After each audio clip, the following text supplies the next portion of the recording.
As you may have heard from previous weeks, I'm Connor from Mast, and what we're going to do today is go into the arming and disarming on the recorder.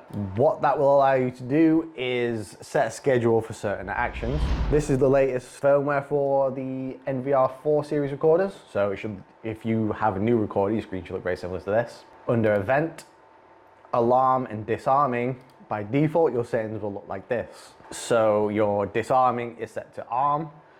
Currently, the recorder will do all the actions you can see on screen here: buzzer, show message, send email, report alarm, camera audio, and remote warning light. One of the most common features is probably camera audio, remote warning light for TOCs, or the send alarm for alarm receiving centers, or send email for alarm receiving centers. What we'll go first is just showing you roughly what the camera audio remote warning light setup would be.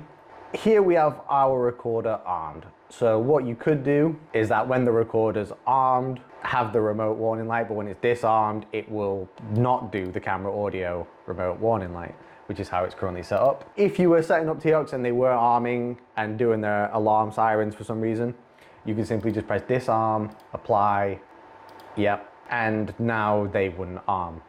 Typically, what people would prefer to do is do disarm by period. If you tick this, we'll then disarm by the period selected. Can be quite unintuitive initially, but what you're doing here is saying, during this period, the recorder will be disarmed.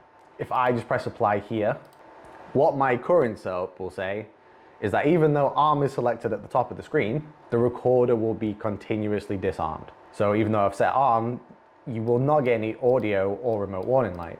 In an example, if you only wanted the audio and remote warning light to go off at nighttime, what you would need to do in the duration of disarm by period settings is say between 8 o'clock in the morning and 8 o'clock during this 12-hour period here, the recorder will be disarmed. You can apply that same schedule to all days. So let's say this is someone who works from home. 8 o'clock in the morning, they know they're gonna be up, awake, they don't want any sirens going off, say postman comes, they don't want the TOCs lights and sirens to go off. Then between 8 and 8 at night, that won't happen because the recorder is disarmed, so it will honor the disarm linkage actions.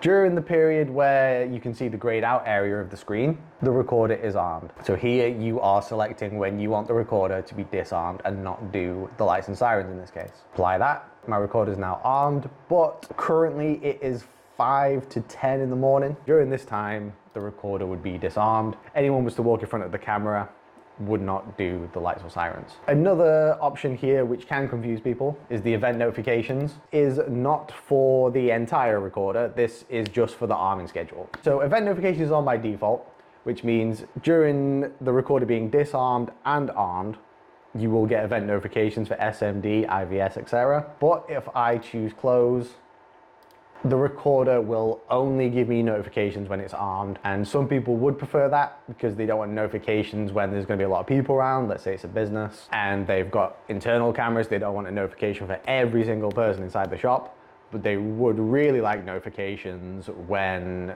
someone is inside the shop when they're closed. You can enable that. Your other disarm linkage actions, buzzer, show message, send email, report alarm, you can set those too. Send email is probably a common one too, again for like commercial sites. Send email usually linked to the alarm receiving centers. So when the recorder's disarmed, no email sent, but when it's armed at the end of the day, that email will go through the alarm receiving center.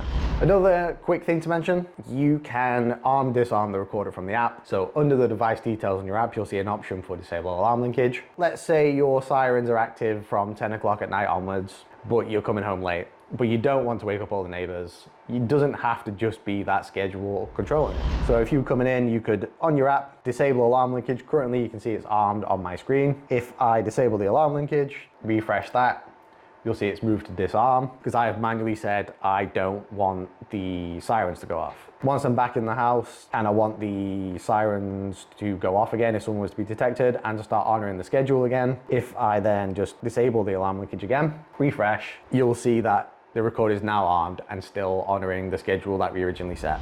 Arming and disarming can be quite confusing. There is a lot of scheduling and what overrides what, but I hope that came off clear enough to explain it and just gave you a better idea of how the schedule works, how it's set up, the duration of disarm period being disarmed when it's green, for example, that can throw off a lot of people. Hope you enjoyed the video, and I'll see you in the next one.